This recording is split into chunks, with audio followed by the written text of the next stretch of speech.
Today I have something that I wrote a long time ago, thing that I meditated on, the idea of going after your passion, going after your dream in a big way. Why some people do it, some people don't, how, and all that kind of stuff. So I'm going to share with you guys what my thoughts are, and I hope you guys will give me your feedback and maybe you'll take a point or two.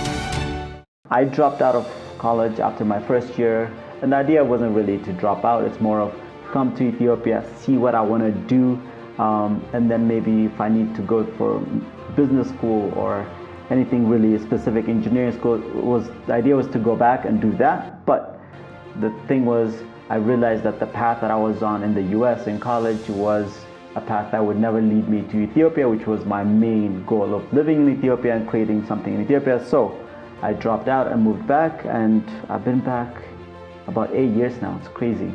So a lot of the up and downs that I'm going to talk about today are from that. Seneca, one of the Stoic philosophers, says, "It is not because things are difficult that we do not dare. It is because we do not dare that they are difficult." So this is an interesting sentence, because some of my brothers and a lot of people, Ethiopians in the diaspora especially, I talk to, always say, why would you go back? Why would you live there? Why, life in America is so much better. For me, that's like a crazy sentence because life in Ethiopia is so much better. It's beautiful. I get to do my own stuff. So, but for them, even thinking about coming to Ethiopia and living in Ethiopia is it seems so harsh and so difficult. And in anything that we dream about, that's like one of those things, like not starting it, not pushing it as hard, and we just keep on thinking about all the difficult things about what we want to do, and moving to a new country is hard. It's so scary. But once you move there and you realize everybody lives kind of the same way, everybody's maybe even more adventurous and more fun, and you get to experience new things. So not trying a lot of the time is the hardest part. Failure, because we're scared of the judgment that we're gonna get from people, it's the hardest part.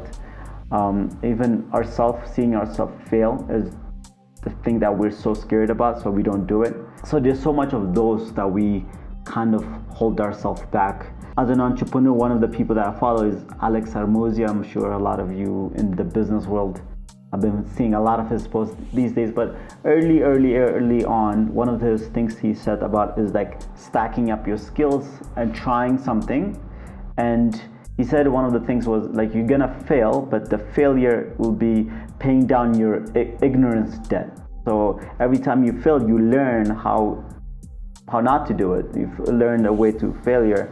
And so every time you keep on doing that, the more you fail, the more you've paid your debt, and then the success comes slowly. So that's one of the things I really like about trying and failing. Trying really is very hard, especially when you're doing something and you tell people you tried this, you've come up with this, and this is what you're doing, and then it doesn't work.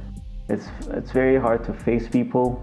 But in general, you try, you fail, you try, you fail. And one of the things is people don't really think about you that much or care that much. So when you're tried so many things, and at some point when you become successful, people notice that, and people will always say, I always knew you're gonna be successful. I always knew that. But while you're in the path of the trying and failing, it's very harsh. And just don't pay that. Just think about that at the tunnel that you're in. The tunnel has a light at the end of it, and you're gonna pass it. So just zoom in, just keep on going, because you have to go through it. There's no other path. The impediment to action advances action. What stands in the way becomes the way. So this is also a quote in the book Stoics from Ryan Holiday. So this is one of those things, like the path through it is the only path, and if there's a challenge in front of you, you have to face it, because there's going to be a million challenges. So you have to face this one, and then once you get a little bit moving, there'll be another path that you have to solve. There's be another obstacle you have to solve. So not being scared about those things, as I said in the front, is very important. And I'm going to talk about some maybe like philosophical ideas a little bit, but also some practical things, like our tricks that our mind plays with us, biases that we have, that we think things are actually way more important than they are. We feel like people pay way more attention to us than they actually do. So we'll talk a little bit about those things as we go through, but just the way through is the only path. Embracing the unknown. That's, for a lot of people, like, that part is very hard. Like the first part, there's a lot of people that like to know what they're doing, what they're getting themselves into, what the pros and cons are and stuff like that. For me, one of the exciting things about things is I don't know how it's gonna come out. Like this video, people might hate it or love it. That doesn't really matter. It's more about learning how to tell stories, learning how to do this kind of filming, learning about the editing, the behind the things, and improving for the next video. And Seneca kind of says, difficulties strengthen the mind as labor does the body.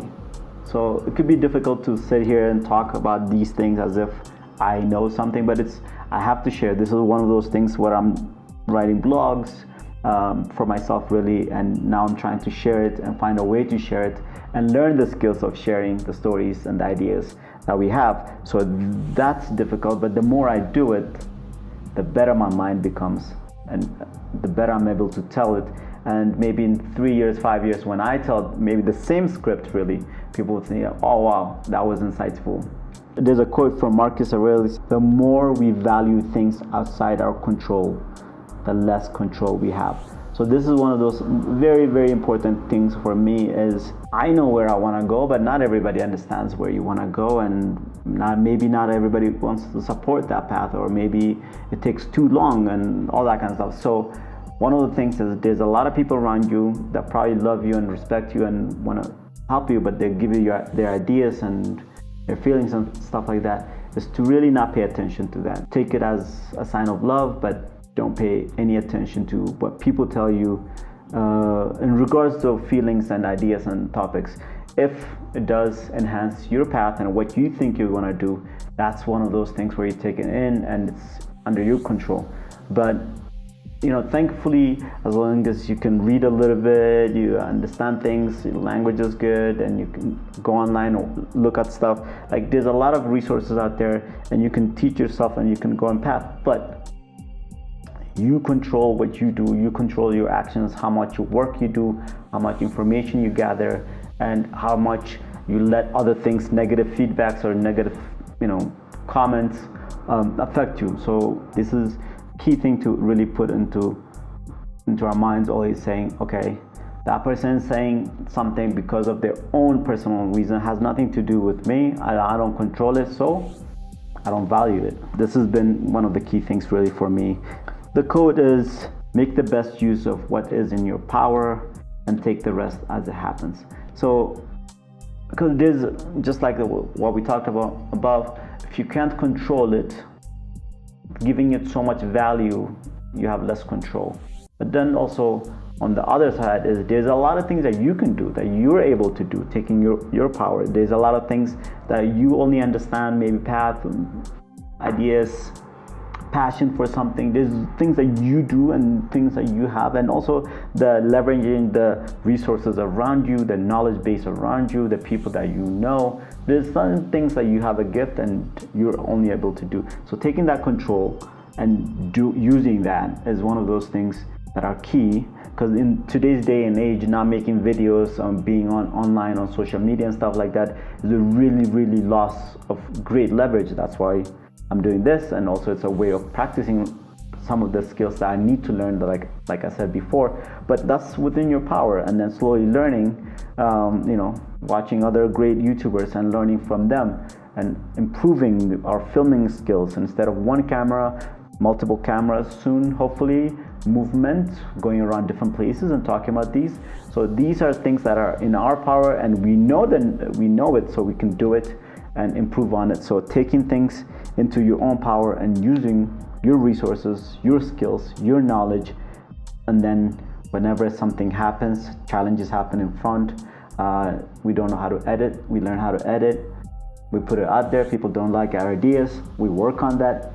Our storytelling is terrible, we work on that. It's a challenge. You go through it and you work on it, you improve, and you get past it. And as long as we control what our actions are, really just a matter of time before you can take control of it. Before we end this video of really understanding that there's so many opinions, especially these days because everybody's not talking face to face, it's all online.